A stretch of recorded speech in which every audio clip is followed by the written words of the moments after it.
লক্ষ্য, পথ আর সাফল্য, এই তিনটেই একে অপরের সাথে জড়িত। কিন্তু অনেকবার মানুষ এদের ঠিকভাবে বুঝতে পারেন না। তারা ভাবেন যে যেরকম লক্ষ্য হবে সেরকমই পথ হবে, সেই মতোই লক্ষ্য কঠিন হলে পথ কঠিন হবে, লক্ষ্য সরল হলে পথও সরল হবে। যদি আপনাকে আসল সত্যের সাথে অবগত করাই, তাহলে দেখবেন সবকিছুই এর উল্টো। লক্ষ্য নিজের পথ বানায় না, পথ সেটাই যেটা আপনি স্বয়ং নির্বাচন করে আপনি নিজে বানান। সেই অনুসারেই আপনি আপনার লক্ষ্যে পৌঁছতে পারবেন। সেই জন্য জীবনে যখনই লক্ষ্যে পৌঁছানোর পথের বিষয়ে আপনি কোনো সিদ্ধান্ত নেবেন, তাহলে তা ভেবে চিন্তে নেবেন, কারণ এই পথ অত্যন্ত গুরুত্বপূর্ণ। পথ যদি শুভ হয়, তাহলে লক্ষ্য আপনা থেকেই শুভ হয়ে যায়। তাহলে আসুন আমার সাথে ভালোবেসে বলুন, রাধা রাধা। এই সংসারে সাফল্য লাভ করার জন্য জ্ঞানের প্রয়োজন হয়, পরিশ্রমের প্রয়োজন হয়, দৃঢ় নিষ্ঠার প্রয়োজন হয়, নিরন্তর চেষ্টা করা প্রয়োজনীয়। কিন্তু আরো কিছু আছে যা অত্যন্ত প্রয়োজনীয় এবং গুরুত্বপূর্ণ। তা হলো ভালো বন্ধু। তাদের থাকা অত্যন্ত প্রয়োজনীয়। যদি ভালো বন্ধু থাকে, তাহলে সময় এলে তারা ঢাল হয়ে আপনাকে সুরক্ষা করবেন। সময় এলে অস্ত্রের মতো শত্রুকে সংহারও করবেন। যদি তিনি জ্ঞানী হন, তাদের মধ্যে সদ্গুণ থাকে, তাহলে এই সব গুণ আপনার মধ্যেও প্রবেশ করবে। তাহলে সাফল্যের জন্য ভালো বন্ধু পাওয়া অত্যন্ত প্রয়োজনীয়। কিন্তু শুধু বন্ধু কেন, ভালো শত্রুও থাকা প্রয়োজনীয়। এবার আপনি ভাববেন, আমি কি বললাম? যদি আপনার জীবনেও ভালো অর্থাৎ শক্তিশালী শত্রু থাকে, তাহলে আপনিও শক্তিশালী হতে থাকবেন। এই শত্রু আপনাকে প্রেরিত করবে আরো বেশি শক্তিশালী হয়ে ওঠার। কখনো কোনো হরিণকে দেখুন, তীব্র গতিতে দৌড়তে থাকে। কেন তীব্র গতিতে দৌড়য়? এই কারণে নয় যে কোথাও তার জন্য মধুর ঘাস অপেক্ষা করে রয়েছে, না। সে এই কারণে তীব্র গতিতে দৌড়য় কারণ সেটা না করলে তার পেছনে একটি সিংহ আছে যে ওকে নিজের ভোজন করে ফেলবে। তাই জীবনে বিপদ, সংকট, এই সবকিছুও হলো অত্যন্ত গুরুত্বপূর্ণ। তার সম্মুখীন হতে শিখুন আর আমার সাথে ভালোবেসে বলুন, রাধা।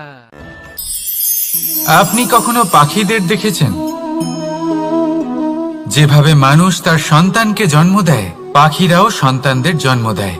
আর যেই তার সন্তান এই সংসারে প্রবেশ করে, সেই পাখি তাকে আগলে রাখে, তার যত্ন করে, ওর জন্য বাসা বানায়, ওর জন্য দূর কোথাও থেকে খাবার নিয়ে আসে, নিজের ঠোঁট দিয়ে ওর মুখে খাবার খাইয়ে দেয়, সবকিছু করে। কিন্তু একটা কাজ পাখি করে, কিন্তু মানুষ কখনোই করে না। যখন পাখি মনে করে যে তার সন্তান বড় হয়ে গেছে, ওকে এবার ওরা শিখতে হবে, নিজেকেই আত্মরক্ষা শিখতে হবে, নিজের খাবার নিজেই খুঁজে আনতে হবে, তো সেই পাখি তার সন্তানকে বাসা থেকে বের করে দেয়।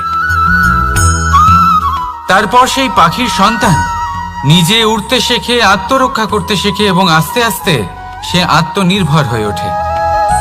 কিন্তু মানুষ কি তার সন্তানের সাথে এটাই করে? কখনোই নয়। মানুষ তার সন্তানকে নিজের সাথে বেঁধে রাখে, সব সময় তার লালন পালনের, তার দেখাশোনার ব্যবস্থা করে রাখে, আর এটাই ভাবেন যে আমি হলাম ওর পালনকর্তা, ওর খেয়াল রাখা তো আমার কর্তব্য। কিন্তু না, এই কাজ করতে করতে উনি আস্তে আস্তে নিজেরই সন্তানের শত্রু হয়ে ওঠেন, তার বিকাশের শত্রু হয়ে ওঠেন। তাই যখন সন্তান বড় হবে তখন অবশ্যই ভালোবাসুন, কিন্তু পাখির মতো কঠোর হওয়াও প্রয়োজনীয়, তবেই তার বিকাশ হবে। ওকে নিজের কষ্ট নিজেকেই সহ্য করতে দিন, শিখতে দিন জীবনের অনুভূতি কেমন, তবেই তার বিকাশ হবে। নয়তো সেই সন্তান আজীবন আপনার জন্য বোঝা হয়ে থাকবে, আর আপনি তার বিকাশের পথে আজীবন বাধা হয়ে থাকবেন। আর আমার মনে হয় না আপনি সেটা চাইবেন, তাই তো? আসুন আমার সাথে ভালোবেসে বলুন, রাধা রাধা। ধৈর্য, এই ধৈর্য কি কোনো গুণ, কোনো অনুভূতি, কোনো দৃষ্টিভঙ্গি, আমার জন্য ধৈর্য এক বাহন। আপনি হয়তো ভাবছেন এই কেমন বাহন? বাহন তো ঘোড়া হতে পারে, হাতি হতে পারে, উটও হতে পারে, কিন্তু ধৈর্যকে বাহন বানানো মানে? চলুন আপনাকে একটা কথা বোঝাই। পৃথিবীতে এমন কোনো বাহন নেই যে তার আরোহীকে আছড়ে ফেলেনি। সেটা উট হোক বা হাতি হোক বা ঘোড়া হোক, চলতে চলতে কখনো নড়বড় করেই বসে। তারপর সেই আরোহী পরে কারোর পায়, তারপর পরে তার নিজের নজরে। কিন্তু ধৈর্যরূপী বাহন কখনো কাউকে ফেলে না, কখনো না। না সেই আরোহী কারোর পায়ে পড়ে, আর না তো নিজের নজরে। কারণ ধৈর্য আপনাকে বিবেক প্রদান করে, বিবেক আপনাকে পরিকল্পনায় সাহায্য করে, আর পরিকল্পনা প্রদান করে আপনাকে শক্তি, আপনার লক্ষ্যের দিকে অগ্রসর হওয়ার। বুঝলেন? ধৈর্যকে সঙ্গে রাখুন, নিজেকে আরো ধৈর্যশীল করে তুলুন। এই ধৈর্যের সাহায্যে আরোহণ করে দেখুন কিভাবে এই বাহন আপনাকে আপনার গন্তব্যে পৌঁছে দেবে। রাধা রাধা। সংসারে এমন একটা ভ্রান্ত ধারণা রয়েছে যে সবকিছু ভাগ্যের দ্বারা পাওয়া যায়, কিন্তু ভাগ্য, প্রারব্ধ এ তো সকলের জন্যই সমান হয়। এটা তো ব্যক্তির উপরে নির্ভরশীল হয়, তার আকাঙ্ক্ষার উপরে নির্ভরশীল হয়, বাসনার উপরে নির্ভরশীল হয়, স্বভাবের উপরে নির্ভরশীল হয় যে উনি সেটা নিয়ে কি করেন। দেখুন, এই প্রসাদ কিন্তু সকলকেই দেওয়া হয়, কিন্তু তা গ্রহণ করবেন কিভাবে সেটা ব্যক্তির উপরে নির্ভর করে। আপনাকে এক উদাহরণ দিই। যেমন ধরুন, দুজন মানুষকে আমি একটা করে মাটির ডেলা দিলাম, সেটা নিয়ে তারা কি করবেন? একজন মানুষ তার ছোট ছোট ডেলা বানাবেন আর পথযাত্রীদের ওপরে ছুঁড়ে মারবেন, হাসি ঠাট্টা করবেন, তাদের বস্ত্র নোংরা করে দেবেন, সেটাতেই উনি আনন্দ পাবেন। অন্যদিকে দ্বিতীয় ব্যক্তি সেই মাটির ডেলা দিয়েই নিজের জন্য একটা কুঁড়ে ঘর বানাবেন। সেই কুঁড়ে ঘর যা রোদেতে, বৃষ্টিতে, ঝড়ে তাকে সুরক্ষিত রাখবে। অনুভূতি, এই অনুভূতি বদলাতে শিখুন। এই অনুভূতি অত্যন্ত গুরুত্বপূর্ণ।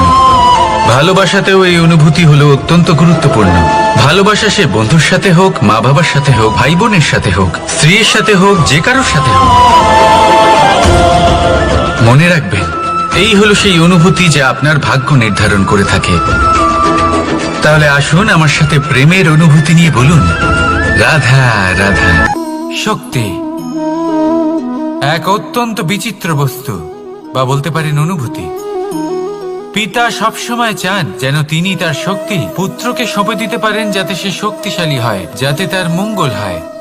তার পুত্র সবসময় চায় যাতে সে পিতার সেই শক্তি লাভ করে, কিন্তু সেই শক্তি লাভ করার জন্য পুত্র হওয়া যথেষ্ট নয়, যোগ্য পাত্র হতে হয়। আসুন আপনাকে সহজে বোঝাই। যদি আপনি সুপাত্র হন আর আপনাকে শক্তি দেওয়া হয়, তাহলে আপনি সেই শক্তির গুরুত্ব বুঝবেন, কোথায় সেই শক্তি প্রয়োগ করা উচিত সেটা বুঝবেন। আর এটা যেহেতু অর্জন করা শক্তি হবে, সেই শক্তির অপব্যবহার হবে না। কিন্তু যদি এই আপনি কুপাত্র হন আর যদি আপনাকে এই শক্তি দেওয়া হয়, তাহলে কি হবে? দেখতে গেলে এই শক্তি আপনি দান হিসেবে পেয়েছেন, তাই না আপনি এই শক্তির গুরুত্ব বুঝবেন, আর না এর প্রয়োগ আপনি জানবেন। তার অপব্যবহার হওয়া সুনিশ্চিত। তাই যদি আপনি কোনো শক্তি অর্জন করতে চান, তাহলে আগে তার যোগ্য হয়ে উঠুন। পুত্র নয়, পাত্র হয়ে উঠুন। আর আমার সাথে ভালোবেসে বলুন, রাধা রাধা। কথায় আছে, প্রত্যেক পুত্র তার পিতার প্রতিচ্ছবি হয়, আর সমস্ত প্রতিচ্ছবি চায় যেন সে তার অস্তিত্ব প্রাপ্ত করতে পারে। পুত্র চায় সে যেন তার পিতার মতো হয়, বা কখনো কখনো তার থেকেও শ্রেষ্ঠ হয়। সেটা কোনো অনুচিত ব্যাপার নয়। অনুচিত তখন হয় যখন পুত্র নিজের পিতার মতো হবার স্বপ্ন পূরণ করতে গিয়ে বা তার থেকেও শ্রেষ্ঠ হওয়ার স্বপ্ন পূরণে অনুচিত পথের আশ্রয় নেয়। কারণ তারপরে সে তার পিতার গুণগুলি আত্মসাৎ করতে চায় না। সে শুধুই এটা চায় যে সংসারের চোখে যেন আমি শ্রেষ্ঠ প্রমাণিত হই। এটা অনুচিত। সংসারে এমন অনেক মানুষ আছেন যারা এই কারণে শ্রেষ্ঠ হবার চেষ্টা করেন যাতে তার পরিবারের তার পিতার সম্মান বৃদ্ধি পায়, এমনও মানুষ থাকেন। আর এটাই হলো পার্থক্য উদ্দেশ্যের। মনে রাখবেন, যদি আপনার উদ্দেশ্য শুভ হয় তাহলে পথও শুভ হবে, যদি আপনার উদ্দেশ্য অশুভ হয় তাহলে পথও অশুভ হবে। তাহলে নিজের পিতার মতো হবার চেষ্টা অবশ্যই করুন, তার থেকেও শ্রেষ্ঠ হওয়ার চেষ্টা অবশ্যই করুন, কিন্তু মনে রাখবেন আপনার সংকল্প আর আপনার উদ্দেশ্য এই দুই শুভ হওয়া উচিত। তাহলে আসুন আর আমার সাথে ভালোবেসে বলুন, রাধা রাধা। শক্তি শক্তি অর্জন করা এতটা কঠিন নয় যতটা শক্তি লাভ করার পরে সেই শক্তি সামলানো কঠিন হয়। কারণ যেই মানুষ শক্তি লাভ করে তার মনে গর্ববোধ জন্মায়, জন্মায় অহংকার, জন্মায় জেদ। তাই শক্তি প্রাপ্ত করার সাথে বিনম্র থাকাও অত্যন্ত আবশ্যক। আর এটা আমাদের শেখা উচিত বৃক্ষের থেকে। বৃক্ষ যা আমাদের ফল দেয়, বৃক্ষ যা যত ফল দেয় ততটাই ঝুঁকে যায়। আমরা পাথর মারি ওই বৃক্ষের থেকে ফল প্রাপ্ত করার জন্য। সেই পাথরের মার সহ্য করেও বৃক্ষ আমাদের ফল দেয়। কোনো গর্ববোধ নেই, কোনো অহংকার বোধ নেই। আর সেই জন্য এই বৃক্ষের পুজো করা হয়। এটাই হলো মাহাত্ম্য শক্তির সাথে বিনম্রতার। যদি এই শক্তি সৃজন করে থাকে, সাহায্য করে থাকে, সম্বল হয়ে থাকে, তবেই সেই শক্তি উপযুক্ত। আর নয়তো সেই শক্তি একদিন আপনাকে আসক্ত অবশ্যই করবে। তাহলে শক্তি অবশ্যই অর্জন করুন, কিন্তু তার সাথে সেই শক্তি সামলানোর মতো বিবেকও আপনাকে অবশ্যই জাগ্রত করতে হবে। তাহলে আসুন আমার সাথে ভালোবেসে বলুন, রাধা রাধা। অহংকার অত্যন্ত বলশালী হয়। এই অহংকার মানুষকে কখনো নত হতে দেয় না। অদ্ভুত ব্যাপার, এই অহংকার যা মানুষকে কখনো নত হতে দেয় না, সেটাই তার পতনের কারণও হয়ে দাঁড়ায়। যেখানে মানুষ এটা ভাবতে শুরু করে যে শুধুমাত্র সেই যোগ্য, সেখান থেকেই তার পতনের আরম্ভ। ঠিক কিনা? দেখুন, যদি কোনো মানুষ এটা ভাবে যে আমি এই সব কিছু করতে পারি, তাহলে তা হলো বিশ্বাস। কিন্তু যদি সে এটা ভাবতে থাকে যে শুধুমাত্র আমি এই কাজ করতে পারি, তাহলে তা হলো সেই ব্যক্তির অহংকার। আর এটা আপনাকে বিনাশের দিকে অবশ্যই নিয়ে যাবে। মনে রাখবেন, যখন আমি আর শুধুমাত্র এই দুই এক হয়ে যায়, সেখান থেকে আপনার পতনের সূত্রপাত হবেই।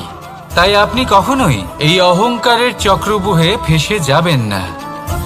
বিশ্বাস রাখুন নিজের ওপর এবং অন্যের ওপরও। আর মনে রাখবেন, বিশ্বাসের মধ্যে বিশ্বের প্রত্যেকটা বস্তু বসবাস করে। তাই এই অহংকারকে ত্যাগ করে ফেলুন আর আত্মবিশ্বাসের ওপর মনোসংযোগ করুন। আর আমার সাথে ভালোবেসে বলুন, রাধা রাধা। মানুষ নিজের জীবনে ঈশ্বরকে খুব মান্য করে, ওনার জন্য কি না করে। ভিন্ন ভিন্ন নামে তাকে স্মরণ করে, তাকে পুজো করে, তার আরাধনা করে। সে জানে যে ঈশ্বর তাকে শক্তি অবশ্যই দেবেন, তাকে সাহায্য অবশ্যই করবেন। কিন্তু যখন প্রশ্ন আসে গুরু এবং ঈশ্বরের, তখন গুরুর মান কখনো কম হওয়া উচিত নয়। কারণ সত্যি বলতে কি, গুরুই হলেন সেই সিঁড়ি যা বেয়ে আপনি ঈশ্বরের কাছে পৌঁছানোর পথ খুঁজে পাবেন। সেই পথ আপনি গুরুর থেকেই পাবেন। গুরু না থাকলে আপনি কখনো ঈশ্বর লাভ করতেই পারবেন না। আর জীবনে অনেক সময় লক্ষ্যের থেকেও অনেক বেশি গুরুত্বপূর্ণ হলো পথ। তাই এই পথের সম্মান করতে শিখুন, অর্থাৎ গুরুকে সম্মান করতে শিখুন। কারণ গুরুই হলেন পরমেশ্বর। তাহলে আসুন আর আমার সাথে ভালোবেসে বলুন, রাধা রাধা। আপনার জীবনে আপনার প্রকৃত বন্ধু আসলে কে? আপনার সব থেকে শ্রেষ্ঠ মিত্র আসলে কে? তিনি যিনি সময় এলে পরে আপনাকে সাহায্য করেন, নাকি তিনি যিনি সময় এলে পরে আপনাকে অর্থ দেন। দেখুন, আমরা হলাম মানুষ, আমাদের জীবনে লেনদেন চলতেই থাকে, এটা আমাদের জীবনের অভিন্ন অংশ। কিন্তু অনেক সময় এমন হয় যে আমরা তাকেই নিজের প্রকৃত বন্ধু বলে মনে করি, যিনি আমাদের একটা বহুমূল্য উপহার দেন, ঠিক কিনা? এবার আপনার জীবনে সেই বহুমূল্য উপহার কোনটা, ওই অমূল্য মিত্র আসলে কে, সেই সিদ্ধান্ত হলো আপনার।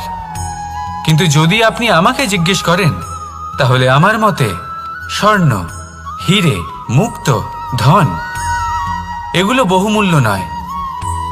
বহুমূল্য হলো সঙ্গ, যখন আপনি একা হয়ে যাবেন, সময়, যখন আপনার তাকে প্রয়োজন হবে, সমর্পণ, যখন আপনার বিশ্বাসের প্রয়োজন পড়বে। যে মানুষ আপনার প্রতি এই 3 গুণ প্রদর্শন করেন, যিনি আপনার কঠিন সময়ে আপনাকে অবশ্যই সঙ্গ দেবেন, যখন আপনার প্রয়োজন পড়বে আপনাকে অবশ্যই সময় দেবেন, আপনার প্রতি সম্পূর্ণ সমর্পিত থাকবেন, সেই হলো আপনার আসল মিত্র, সেই হলো আপনার প্রকৃত বন্ধু। কারণ সত্যি বললে, বন্ধুত্বের অর্থই হলো নিজেকে সম্পূর্ণরূপে কারোর কাছে সমর্পণ করে দেওয়া। তাই আপনার সেই বন্ধুর জন্য নিজের প্রাণ উজাড় করে দিন, আর ভালোবেসে বলুন, রাধা রাধা। সংকট, সমস্যা, বিপদ এগুলো তো সকলের জীবনেই আসে। অনেক সময় এমন হয় যে মানুষের জীবনে যখন এমন কোনো বিপদ আসে, তখন সে ভয়ভীত হয়ে পড়ে, চিন্তিত হয়ে পড়ে, নিরাশ হয়ে যায়। কিন্তু আমি আপনাকে একটা সত্যি কথা বলি, যে আমাদের ব্যক্তিত্বের বিকাশের জন্য, আমাদের নিজেদের লক্ষ্যে পৌঁছে দেবার জন্য এই সংকট, এই সমস্যা এগুলো অত্যন্ত গুরুত্বপূর্ণ। আর এর উদাহরণ আমি নয়, বরং প্রকৃতি স্বয়ং দেবে।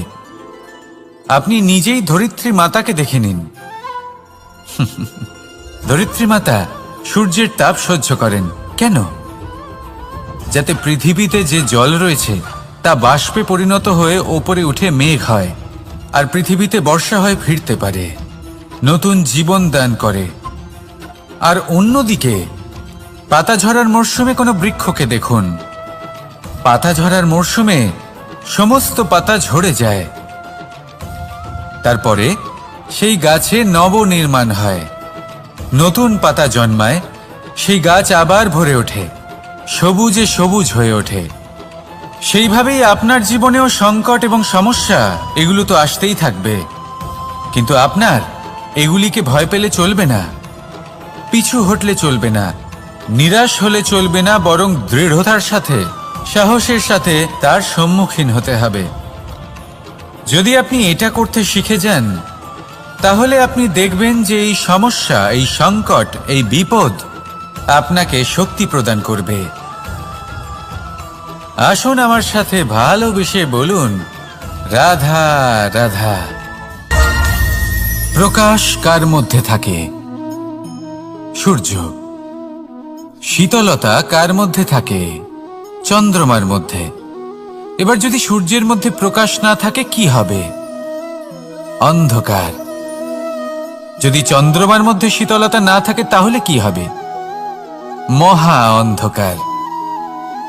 সবকিছু অন্তরে আছে, শুভভাব আর সত্যতা প্রত্যেকটা মানুষের অন্তরের মধ্যে থাকবেই থাকবে। যদি এটা না থাকে তাহলে জেনে রাখুন কিছুই নেই। যেমন একটা প্রদীপ যা জ্বলছে, যা প্রকাশ দিচ্ছে, অন্ধকারে আমাদের পথ প্রদর্শন করছে। কেন জ্বলে? কারণ ওর মধ্যে একটা সলতে আছে যা জ্বলছে। সলতে কেন জ্বলে? কারণ তার ভিতর ঘি আছে যা ওই সলতেকে জ্বলতে সাহায্য করে। সবকিছুই আমাদের মনের ভিতরেই রয়েছে, ভালো ভাব এবং সততাও। এই নিয়েই কর্ম করতে থাকুন আর জীবনে সামনে এগোতে থাকুন। সমস্ত জীবন আলোকিত হয়ে উঠবে। আসুন আর আমার সাথে ভালোবেসে বলুন, রাধা রাধা। পৌঁছানো অত্যন্ত কঠিন হয়। কেউ ভাবেন যে কেন এত কঠিন হয়, কেন এত কষ্ট করতে হয় লক্ষ্যে পৌঁছানোর জন্য? এই লক্ষ্য সরলভাবে কেন আমার কাছে চলে আসে না? চলুন আপনাকে একটা কথা বলি, যদি আপনার লক্ষ্য কঠিন না হয় তাহলে তাকে পাওয়া আপনার পক্ষে অসম্ভব হয়ে উঠবে। লক্ষ্যে পৌঁছানোর এই রাস্তায় আপনি যে কড়া রোদের সম্মুখীন হন, যার থেকে আপনি দূরে পালাতে চান, সেই রোদ আপনাকে প্রেরণা যোগায় যে আপনি এগোতে থাকুন। ভাবুন একজন যাত্রী যে কিনা নিজের লক্ষ্যের দিকে যাচ্ছেন, সেই পথে উনি যদি একটু ছায়া পেয়ে যান আর উনি ওখানে বিশ্রাম নেন, তাহলে তার সাথে তার ভাগ্য গভীর নিদ্রায় সেখানে বিলীন হয়ে যায়। তাই এই পরিশ্রমের করা রোদের থেকে কখনো দূরে পালাবেন না। জীবনে শুধু সামনে এগোতে থাকুন দৃঢ়তার সাথে। আর লক্ষ্য সরল হোক, কঠিন হোক বা অত্যাধিক কঠিন হোক, একটা কথা মনে রাখবেন, যে জীবনের লক্ষ্যে পৌঁছতে পেরেছে সে লক্ষ্য প্রাপ্তির জন্য আফসোস কখনোই করে না। রাধা রাধা। এই সংসারে সাফল্য লাভ করার জন্য জ্ঞানের প্রয়োজন হয়, পরিশ্রমের প্রয়োজন হয়, দৃঢ় নিষ্ঠার প্রয়োজন হয়, নিরন্তর চেষ্টা করা প্রয়োজনীয়। কিন্তু আরো কিছু আছে যা অত্যন্ত প্রয়োজনীয় এবং গুরুত্বপূর্ণ। তা হলো ভালো বন্ধু। তাদের থাকা অত্যন্ত প্রয়োজনীয়। যদি ভালো বন্ধু থাকে তাহলে সময় এলে তারা ঢাল হয়ে আপনাকে সুরক্ষা করবেন। সময় এলে অস্ত্রের মতো শত্রুকে সংহারও করবেন। যদি তিনি জ্ঞানী হন, তাদের মধ্যে সদ্গুণ থাকে, তাহলে এই সব গুণ আপনার মধ্যেও প্রবেশ করবে। তাহলে সাফল্যের জন্য ভালো বন্ধু পাওয়া অত্যন্ত প্রয়োজনীয়। কিন্তু শুধু বন্ধু কেন, ভালো শত্রুও থাকা প্রয়োজনীয়। এবার আপনি ভাববেন, আমি কি বললাম? যদি আপনার জীবনেও ভালো অর্থাৎ শক্তিশালী শত্রু থাকে, তাহলে আপনিও শক্তিশালী হতে থাকবেন। এই শত্রু আপনাকে প্রেরিত করবে আরো বেশি শক্তিশালী হয়ে ওঠার। কখনো কোনো হরিণকে দেখুন, তীব্র গতিতে দৌড়তে থাকে। কেন তীব্র গতিতে দৌড়য়? এই কারণে নয় যে কোথাও তার জন্য মধুর ঘাস অপেক্ষা করে রয়েছে, না। সে এই কারণে তীব্র গতিতে দৌড়য় কারণ সেটা না করলে তার পেছনে একটি সিংহ আছে যে ওকে নিজের ভোজন করে ফেলবে। তাই জীবনে বিপদ, সংকট, এই সবকিছুও হলো অত্যন্ত গুরুত্বপূর্ণ। তার সম্মুখীন হতে শিখুন আর আমার সাথে ভালোবেসে বলুন, রাধা। লক্ষ্যে পৌঁছানো অত্যন্ত কঠিন হয়। কেউ ভাবেন যে কেন এত কঠিন হয়, কেন এত কষ্ট করতে হয় লক্ষ্যে পৌঁছানোর জন্য? এই লক্ষ্য সরলভাবে কেন আমার কাছে চলে আসে না? চলুন আপনাকে একটা কথা বলি, যদি আপনার লক্ষ্য কঠিন না হয় তাহলে তাকে পাওয়া আপনার পক্ষে অসম্ভব হয়ে উঠবে। লক্ষ্যে পৌঁছানোর এই রাস্তায় আপনি যে কড়া রোদের সম্মুখীন হন, যার থেকে আপনি দূরে পালাতে চান, সেই রোদ আপনাকে প্রেরণা যোগায় যে আপনি এগোতে থাকুন। ভাবুন একজন যাত্রী যে কিনা নিজের লক্ষ্যের দিকে যাচ্ছেন, সেই পথে উনি যদি একটু ছায়া পেয়ে যান আর উনি ওখানে বিশ্রাম নেন, তাহলে তার সাথে তার ভাগ্য গভীর নিদ্রায় সেখানে বিলীন হয়ে যায়। তাই এই পরিশ্রমের করা রোদের থেকে কখনো দূরে পালাবেন না। জীবনে শুধু সামনে এগোতে থাকুন দৃঢ়তার সাথে। আর লক্ষ্য সরল হোক, কঠিন হোক বা অত্যাধিক কঠিন হোক, একটা কথা মনে রাখবেন, যে জীবনের লক্ষ্যে পৌঁছতে পেরেছে সে লক্ষ্য প্রাপ্তির জন্য আফসোস কখনোই করে না। রাধা রাধা। ধৈর্য। এই ধৈর্য কি কোনো গুণ, কোনো অনুভূতি, কোনো দৃষ্টিভঙ্গি? আমার জন্য ধৈর্য এক বাহন। আপনি হয়তো ভাবছেন, এ কেমন বাহন? বাহন তো ঘোড়া হতে পারে, হাতি হতে পারে, উটও হতে পারে, কিন্তু ধৈর্যকে বাহন বানানো মানে? চলুন আপনাকে একটা কথা বোঝাই।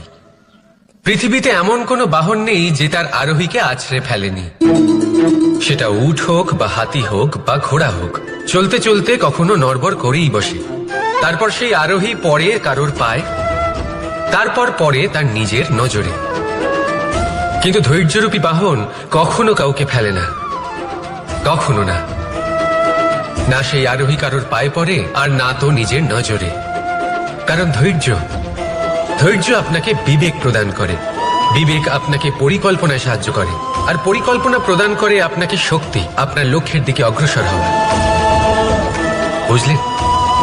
ধৈর্যকে সঙ্গে রাখুন, নিজেকে আরো ধৈর্যশীল করে তুলুন। এই ধৈর্যের সাহায্যে আরোহণ করে দেখুন কিভাবে এই বাহন আপনাকে আপনার গন্তব্যে পৌঁছে দেবে। রাধা রাধা।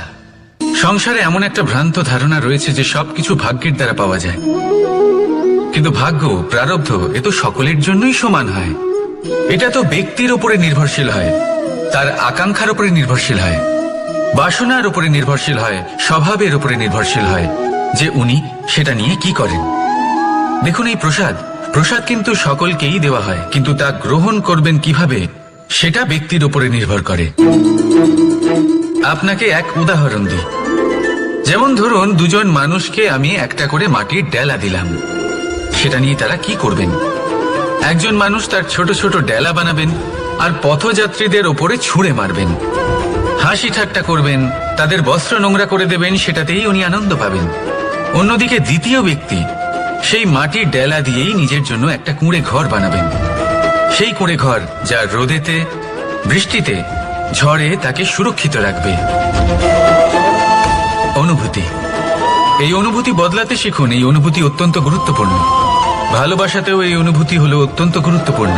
ভালোবাসা সে বন্ধুর সাথে হোক, মা বাবার সাথে হোক, ভাই বোনের সাথে হোক, স্ত্রীর সাথে হোক, যে কারোর সাথে হোক।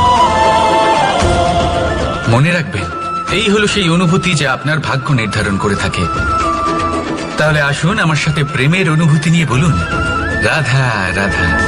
লক্ষ্য, পথ আর সাফল্য, এই তিনটেই একে অপরের সাথে জড়িত, কিন্তু অনেকবার মানুষ এদের ঠিকভাবে বুঝতে পারেন না। তারা ভাবেন যে যেরকম লক্ষ্য হবে সেরকমই পথ হবে, সেই মতোই লক্ষ্য কঠিন হলে পথ কঠিন হবে, লক্ষ্য সরল হলে পথও সরল হবে। যদি আপনাকে আসল সত্যের সাথে অবগত করাই, তাহলে দেখবেন সবকিছুই এর উল্টো। লক্ষ্য নিজের পথ বানায় না, পথ সেটাই যেটা আপনি স্বয়ং নির্বাচন করে আপনি নিজে বানান। সেই অনুসারেই আপনি আপনার লক্ষ্যে পৌঁছতে পারবেন। সেই জন্য জীবনে যখনই লক্ষ্যে পৌঁছানোর পথের বিষয়ে আপনি কোনো সিদ্ধান্ত নেবেন, তাহলে তা ভেবে চিন্তে নেবেন, কারণ এই পথ অত্যন্ত গুরুত্বপূর্ণ। পথ যদি শুভ হয়, তাহলে লক্ষ্য আপনা থেকেই শুভ হয়ে যায়। তাহলে আসুন আমার সাথে ভালোবেসে বলুন, রাধা রাধা। ভাগ্য আর কর্ম, এই দুই এমন শব্দ যাকে ঘিরে সমগ্র সংসার। কেউ বলে আমার ভাগ্যে এটা ছিল না, যা পেলে আমার জীবন অন্যরকম হতো। কেউ বলে আমার গত জন্মের কর্ম নিশ্চয়ই এমন ছিল, যে কারণে এই জন্মে এরকম ভাগ্য পেয়েছি আমি। এসব বাদ দিন আর একবার শান্ত চিত্তে ভাবুন। আপনি বুঝতে পারবেন যে ভাগ্য আর কর্ম এই দুই এই জন্মের। তফাৎ শুধুমাত্র এটাই যে যদি ভাগ্যের কথা বলা হয়, তাহলে আপনি এই ভাগ্যের থেকে যত বেশি আশা করবেন, তত বেশি নিরাশ হবেন আপনি, কারণ এই আশা আপনাকে কর্ম করা থেকে আটকায়। যদি কথা বলা হয় কর্মের, তাহলে নিজের কর্মের প্রতি যত বিশ্বাস রাখবেন, তত বেশি সফলতা আপনার কাছে আসবে। তাই একটা কথা মনে রাখবেন, ভাগ্য আপনার কর্ম নির্ধারণ করে না, কিন্তু আপনার কর্ম আপনার ভাগ্যকে অবশ্যই নির্ধারণ করে। রাধা রাধা। নাম কত সাধারণ একটা বিষয়। প্রত্যেক মানুষ যে জন্ম নেয়, তাকে একটা নাম দেওয়া হয়, যা সে পেয়ে থাকে তার মাতা পিতার দ্বারা, না হলে তার গুরুর দ্বারা, বা কোনো আত্মীয়ের দ্বারা, বা কোনো কাছের মানুষের দ্বারা। এই নামের সাথেই সে আস্তে আস্তে বেড়ে ওঠে। কিন্তু এটাই কি সেই নাম? এই নামই কি সবকিছু? কখনোই নয়। একটা নাম সেটা যা আপনি জন্মের সময় লাভ করেন, যে নামে আপনি কর্মের পথে অগ্রসর হন। আরও একটা নাম সেটা যা আপনি আপনার কর্মের দ্বারা অর্জন করেন, আর এই নামেই আপনাকে সবাই যুগ যুগ ধরে মনে রাখে। আপনার আসল নাম সেটা নয় যা আপনাকে জন্মের সময় দেওয়া হয়েছিল। আপনার আসল নাম সেটা যেটা আপনি আপনার কর্ম দ্বারা লাভ করেছেন, কারণ সেই লাভের পেছনে প্রচুর প্রয়াস লুকিয়ে থাকে, অনেক পরিশ্রম লুকিয়ে থাকে। কিন্তু যদি আপনি চান যে মানুষ আপনার নাম মনে রাখে, তাহলে আপনাকে কর্মের পথে অগ্রসর হতেই হবে।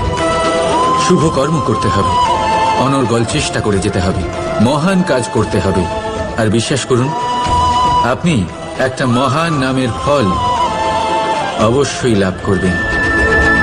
রাধা রাধা। আমি এখানে একা এই বনে বসে আছি, বাঁশি বাজাচ্ছি। কার জন্য? কে আছেন এখানে? কেউ নেই। আমার প্রজা, আমার রাজ্য, আমার পরিবার আমার থেকে অনেক দূরে আছেন। আমি এখানে একা এই বনে বসে এই আকাশের এই রঙের, গাছের এই সব ফলের, মাটির সুবাসের আনন্দ উপভোগ করছি। কেন? আমি হলাম দ্বারকাধীশ। এমন কি রাজকীয় বা ভৌতিক সুখ রয়েছে যে আমি ওখানে পেতে পারি না? সবকিছুই পেতে পারি, তাও এখানে বনে একা বসে আছি। কোন সুখ খুঁজে চলেছি? একা থাকার সুখ। আমরা প্রত্যেকদিন অনেক মানুষের সাথে, চিন্তাধারার সাথে, কর্মের সাথে, পরিস্থিতির সাথে, সুখ দুঃখের দ্বারা বেষ্টিত থাকি। জীবনের এই চক্রে আমরা জড়িয়ে পড়তে থাকি। যতই আমরা এই সমস্যার সমাধান করি, আমরা ততই এতে জড়িয়ে পড়ি। আমরা এতটাই জড়িয়ে পড়ি যে যখন আমরা আয়নায় নিজেদের দেখি, তখন আমরা নিজেদের চিনতেই পারি না। এমন মনে হয় যেন আমরা নিজেদের হারিয়ে ফেলেছি। সেই জন্য প্রত্যেক দিন আপনি কিছু সময় নিজের সাথে কাটান একান্তে। এটা অত্যন্ত আবশ্যক। নিজের অস্তিত্বের গভীরে গিয়ে দেখতে শিখুন, নিজেকে বুঝুন। অদ্ভুত শান্তির অনুভূতি হবে।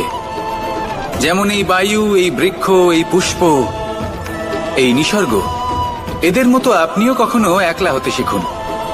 কখনো নিসর্গের একটা অংশ হয়ে দেখুন। এই মন প্রসন্ন হয়ে বলবে রাধা। একবার একটা শেয়াল বনে বিচরণ করছিল। ও একটা ছোট্ট শাবক দেখতে পেল। ও ভাবলো আজ একেই আমি খাবার হিসেবে গ্রহণ করব। আশেপাশে দেখলো কেউ দেখছে না তো, কেউ ছিল না। আর সেই শাবকের ওপর আক্রমণ করলো, যা হলো একটা ঘোর অপরাধ। বনের নিয়ম অনুসারে আপনি কখনোই শাবকের ওপর আক্রমণ করতে পারেন না। তারপর এই খবরটা যখন রাজা সিংহ জানতে পারলেন, সভার আয়োজন করলেন। কিন্তু সেখানে শেয়াল বলল, আমি তো এরকম কিছু করিনি। কিন্তু যদি আপনি এরকম বলেন, কোনো প্রমাণ দিন, এর কোনো সাক্ষী আছে? তখন রাজা সিংহ পেঁচাকে ডেকে পাঠালেন, যে সেই মুহূর্তে বৃক্ষের শাখার ওপর বসেছিল। সে সব কিছু দেখেছিল। পেঁচা সব সত্যি কথা বলল, আর শেয়ালকে মৃত্যুদণ্ড দেয়া হলো। এবার এই কাহিনী আমি আপনাকে কেন শোনালাম? কারণ মানুষও কখনো কখনো এরকম কর্ম করেন যা শিয়াল করেছে। এটা ভাবেন কেউ দেখছে না, যখন আমি অনুচিত কর্ম করতেই পারি। কিন্তু না, আপনি যাই করুন না কেন, কেউ না কেউ অবশ্যই তা দেখছে। কোনো ব্যক্তি না হলেও কোনো প্রাণী, না হলে কোনো যক্ষ বা দেব বা প্রেত। যদি এনারা কেউ না দেখেন, তাহলে ধরিত্রী মাতা দেখেন, যেখানে দাঁড়িয়ে আপনি সেই কর্ম করছেন, তাই না? তাই একটা কথা সবসময় মনে রাখবেন, কে দেখছেন কে দেখছেন না সেই বিষয়ে ভাবা ছেড়ে দিন। এটা খুব সহজ কথা। আপনি যদি উচিত কর্ম করেন, উচিত ফল পাবেন। যদি অনুচিত কর্ম করেন, তাহলে আপনি অনুচিত ফল অবশ্যই পাবেন। সেই জন্য উচিত পথে চলতে থাকুন, উচিত কর্ম করতে থাকুন, আর আমার সাথে ভালোবেসে বলুন রাধা রাধা। বাহ, পুষ্পের সুবাস আমার খুব ভালো লাগে। অত্যন্ত সুন্দর হয় এই পুষ্প। এইভাবে চারিদিকে পুষ্প দেখে মন আনন্দিত হয়ে ওঠে। এবার আপনারা ভেবে দেখুন, আমার চারিদিকে পুষ্প নয়, আগুন আছে। তাহলে কি হবে? আমার শরীর কি জ্বলে যাবে না? অবশ্যই জ্বলবে। শরীরকে কি আগুনের তাপ সহ্য করতে হবে না? অবশ্যই সহ্য করতে হবে। এটাই হলো প্রকৃতির নিয়ম। এই নিয়ম কিন্তু আমরা সবাই জানি, কিন্তু আমাদের মধ্যে বেশিরভাগ মানুষ এই বিভ্রান্তি নিয়ে বাঁচি যে এই যে প্রকৃতির নিয়ম, তা আমার ওপর প্রযোজ্য নয়। তা কিন্তু নয়। আমাদের চতুর্দিকে এই যে নিসর্গ রয়েছে, আমরা তার কতটা ক্ষতি করি সেটা একবার ভেবে দেখুন। আমরা বনাঞ্চল জ্বালিয়ে দিই, বায়ু দূষিত করি, জল দূষিত করি, প্রাণীদের হত্যা আমরা করি। কেন? এই নিসর্গ আমরা নষ্ট করি, যদিও আমরা জানি যে আমরাও হলাম এই নিসর্গেরই অংশ। এবার দেখুন, শরীরের কোনো অংশে যদি আগুন ধরান, আস্তে আস্তে সমস্ত শরীরও জ্বলে যাবে। সেইভাবেই নিসর্গ যদি নষ্ট হয়ে যায়, তাহলে মনুষ্য জাতিও নষ্ট হয়ে যাবে। তাই এই যে নিসর্গ আপনি দেখছেন, এই পুষ্প, এই বৃক্ষ, বায়ু, জল, এদের সকলকে রক্ষা করুন, নষ্ট নয়। মনে রাখবেন, যদি নিসর্গ থাকে মানুষ থাকবে, যদি নিসর্গ থাকে তাহলেই জীবন থাকবে। আসুন আমার সাথে ভালোবেসে বলুন, রাধা রাধা। কারই না পছন্দ বলুন তো? অত্যন্ত সুস্বাদু হয় এই মধু, মিষ্টি খেতে হয় এবং তা শক্তিও প্রদান করে, এবং প্রত্যেকটি মিষ্টি পদার্থের মতোই এতেও খুব তাড়াতাড়ি পিঁপড়ে ধরে যায়। অন্যদিকে যদি নুনকে দেখি, তাহলে বছরের পর বছর রাখলেও এতে পিঁপড়ে ধরে না। এবার যদি কথা বলি বন্ধুত্বের, তাহলে বন্ধুত্ব নুনের মতো হওয়া উচিত, মধুর মতো নয়। যারা সামনে এলে শুধুমাত্র মধুর মধুর কথা বলবে, পরে এতে পিঁপড়ে ধরে যাবে, এটা নুনের মতো হওয়া উচিত। প্রকৃত বন্ধু হলো সে যে সময় এলে পরে আপনার সামনে আপনার প্রকৃত সত্য তুলে ধরবে, তা সে যতই কঠিন হোক না কেন। আপনার দোষ, আপনার অপগুণ, আপনার খামতি আপনাকে বলতে পারবে, যাতে আপনি সেগুলো শুনে মেনে নিয়ে তারপর নিজেকে শুধরোতে পারেন। এটাই হলো প্রকৃত বন্ধুত্ব। কখনো নিজের জীবনের আশেপাশে মন দিয়ে দেখবেন, অনেক সময় এমন মানুষ থাকেন, অনেক বন্ধু থাকেন, যাদের দেখে আমাদের মনে হয় যে এনারা খুব কঠোর, এনাদের কথা খুব কটু। কিন্তু বেশিরভাগ এমন মানুষের মনটা যদি বুঝতে পারেন, তাহলে দেখবেন তাতে কোনো মালিন্য নেই, এনাদের মন অত্যন্ত পবিত্র হয়। যদি আপনার জীবনেও এমন কোনো ব্যক্তি থেকে থাকে, এমন বন্ধু থাকে, তাহলে তাদের আগলে রাখুন আর আমার সাথে ভালোবেসে বলুন, রাধা রাধা। যতক্ষণ আমরা এই সংসারে জীবিত, ততক্ষণ আমাদের সাথে সবকিছু থাকে, আমাদের ধন, সুখ স্বাচ্ছন্দ্য, আমাদের মিত্রগণ, আমাদের পরিবার, এই সমাজ, এই সবকিছু আমাদের সাথে থাকে। যেদিন আমরা এই সংসারকে ত্যাগ করব, এদের মধ্যে কেউ আমাদের সাথে যাবে না, না ধন, না স্বাচ্ছন্দ্য, না সম্পত্তি। এই সকল মানুষ, এই সমাজ, এরা শুধুমাত্রই শ্মশান পর্যন্ত আমাদের সাথে থাকতে পারবেন। তারপরে যদি আমাদের সাথে কিছু যেতে পারে, তাহলে তা শুধুই আমাদের ধর্ম। আর এই সংসারে আমরা নিজেদের যে সুনাম রেখে যাই, সেটা সম্ভব শুধুমাত্র কর্মের দ্বারা। সেই জন্য সংসারে যতদিন পর্যন্ত জীবিত আছেন, যদি কিছু অর্জন করতে চান, তাহলে ধর্ম অর্জন করুন, ধর্মের বিষয়ে স্পষ্টতা অর্জন করুন এবং কর্ম অর্জন করুন। এটাই হবে আপনার অতীত এবং এটাই হবে আপনার ভবিষ্যৎ, এবং এটাই সকলকে প্রেরণা প্রদান করবে। আসুন আমার সাথে ভালোবেসে বলুন, রাধা রাধা। কোনো যাত্রায় যাব বলে মনে করি, তখনই আমরা প্রস্তুত থাকি আসন্ন বিপদের জন্য বা সংকটের জন্য। যেমন যদি আমাদের মনে হয় যে আজকের পরিবেশ খুব ঠান্ডা হবে, তাহলে আমরা গরম বস্ত্র ধারণ করি বা সেটাকে সাথে নিয়ে যাই। যদি মনে হয় যে বৃষ্টি হতে পারে বা বৃষ্টি হয়ে চলেছে, আমরা দেখছি, তাহলে আমরা একটা ছাতা সাথে নিয়ে নিই। আমরা প্রস্তুত থাকতে চাই এবং এটাই উচিত, এবং সেই কারণেই আমরা যাত্রায় সাফল্য লাভ করি। কিন্তু যদি আমরা কথা বলি জীবনযাত্রা নিয়ে, যা কিনা সব থেকে বেশি গুরুত্বপূর্ণ, তাহলে তার জন্য আমরা পূর্ণরূপে প্রস্তুত থাকি না। আশেপাশের মানুষ, এই সমাজ, আমাদের সাথী, আমাদের মিত্ররা যে কোনো মুহূর্তে বদলে যেতে পারেন। সেই জন্য আমরা নিজেদেরকে কখনো সাবধান করি না, কখনোই নিজেদের প্রস্তুত করি না। আমাদের এটা কখনোই মনে হয় না যে এরকম হতে পারে, আর সেই কারণেই শেষে গিয়ে আমরা অত্যন্ত দুঃখ পাই।